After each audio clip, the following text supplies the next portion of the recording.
तुम्हाला किंवा तुमच्या घरातील इतर कोणाला सकाळी उठल्या-उठल्या शिंका येणे, नाकातनं पाणी येणं, डोळ्याला खाज येणं किंवा नाकाला खाज येणं असे काही लक्षणे दिसतात का रोज सकाळी? तर असं असेल तर हा व्हिडिओ तुमच्यासाठीच आहे. तर याला आपण म्हणतो ॲलर्जिक रायनायटिस. आज आपण ॲलर्जिक रायनायटिस याबद्दल माहिती जाणून घेऊयात. नमस्कार, मी डॉक्टर ऋषिकेश भुजबळ.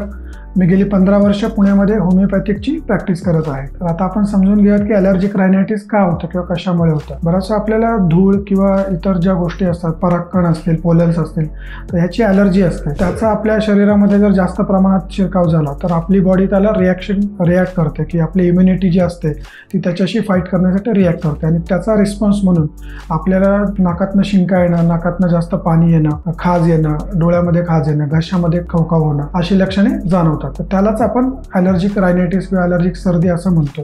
याचं महत्त्वाचं कारण आहे की धुळीची किंवा इतर गोष्टींची असणारी ॲलर्जी आणि त्याला बॉडीचा मिळालेला रिस्पॉन्स. याची आपण मुख्य लक्षणे बघूयात आता. सगळ्यात महत्त्वाचं लक्षण असतं की सकाळी उठल्या लागोपाठ शिंका येणं, 3-4 शिंका नाही तर डायरेक्ट 8 ते 10 शिंका अशा जास्त प्रमाणात सलग शिंका येणं, नाकातनं पाणी येणं, डोळ्यामध्ये खाज येणं, डोळ्यातनं पाणी येणं किंवा घशामध्ये खवखव होणं ही त्याची महत्त्वाची लक्षणे आहेत. याचा उपचार योग्य वेळी झाला नाही तर याचा पुढे नाझल पॉलिपमध्ये किंवा नाकामधील हाड वाढणे किंवा नाकामध्ये मांसपेशी वाढणे किंवा सायनसायटिस होणे, म्हणजे आपल्या सायनसमध्ये जास्त सर्दी जमा होऊन त्याच्यामुळे त्रास होणे, अशी ही लक्षणे पुढे वाढत जातात. आणि याच्यामध्येच मग पुढे खोकला येणं, ताप येणं आणि अस्थमा वगैरे असे आजारही पुढे वाढू शकतात. तर हे होऊ नये यासाठी आपल्याला होमिओपॅथीमध्ये खूप छान उपचार आहेत. तर त्याबद्दल आता आपण जाणून घेऊयात. त्यातलं सगळ्यात महत्त्वाचं औषध आहे सबाडीला.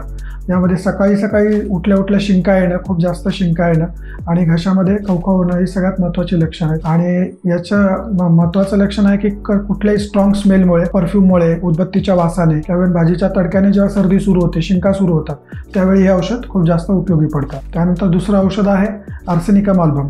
ज्यावेळी जळजळ होत असते, डोळ्यामध्ये, नाकामध्ये आग होत असते, बर्निंग टाईप सेन्सेशन असतात आणि शिंका येतात आणि नाकातनं पाणी वाहतं, त्यावेळी आर्सेनिक अल्बम हे औषध खूप जास्त उपयोगी पडतात. यामध्ये अजून एक महत्त्वाचं औषध आहे आरोंडो, की ज्यामध्ये नाकातून पाणी येणं, शिंका येणं, यासोबतच टाळूच्या वरच्या भागाला, ज्याला आपण सॉफ्ट पॅलेट म्हणतो, तिथे खाज येणं हे एक महत्त्वाचं लक्षण असतं. या सोबतच त्यामध्ये हे औषध खूप जास्त उपयोगी पडतात. त्यानंतर अजून एक महत्त्वाचं औषध आहे आर्सेनिक आयोड. त्यामध्ये जो खूप जुनी सर्दी झालेली असेल, क्रोनिक कोल्ड ज्याला आपण म्हणतो, की खूप दिवसापासून नाक वाहतंय, बरंच होत नाही, खूप वर्ष झालेली आहेत, तर अशा वेळी नाकातनं पाणी येणं, शिंका येणं, यासाठी आर्सेनिक आयोड हे औषध खूप जास्त उपयोगी पडतात. त्यावेळी सर्दीसोबत त्वचेचे काही विकार असतील त्यामध्ये हे औषध उपयोगी पडतं. यासोबतच नॅट्रमूर नावाचं एक सगळ्यात महत्त्वाचं औषध आहे, जे पण खूप कॉमनली आपण वापरतो, की नाकामधून पाणी येणं, शिंका येणं, यासोबतच डोळ्यातनं पाणी येणं, यासाठी हे औषध खूप उपयोगी पडतं आणि हे सगळ्यात कॉमनली वापरलं जाणारं आणि खूप छान रिझल्ट असणारं महत्त्वाचं औषध आहे. यासोबतच होमिओपॅथीमध्ये ॲलियम सेपा, युफ्रेशिया, सॅन्ग्विनारिया आणि इतरही अशी बरीच महत्त्वाची औषधं आहेत जी ॲलर्जिक रायनायटिस किंवा क्रोनिक सर्दीसाठी उपयोगी पडतात. ही सगळी औषधे आपण डॉक्टरांच्या सल्ल्यानेच घेतली पाहिजे. सेल्फ मेडिकेशन अवॉइड करा. याच्याबद्दल तुम्हाला सल्ला पाहिजे असेल, अजून माहिती पाहिजे असेल किंवा ट्रीटमेंट घ्यायची असेल तर आपण खाली दिलेल्या नंबरवर कॉन्टॅक्ट करू शकता, व्हॉट्सअप करा आणि आपली अपॉइंटमेंट बुक करून आपण ट्रीटमेंट ऑनलाईनही करू शकतो. थँक्यू.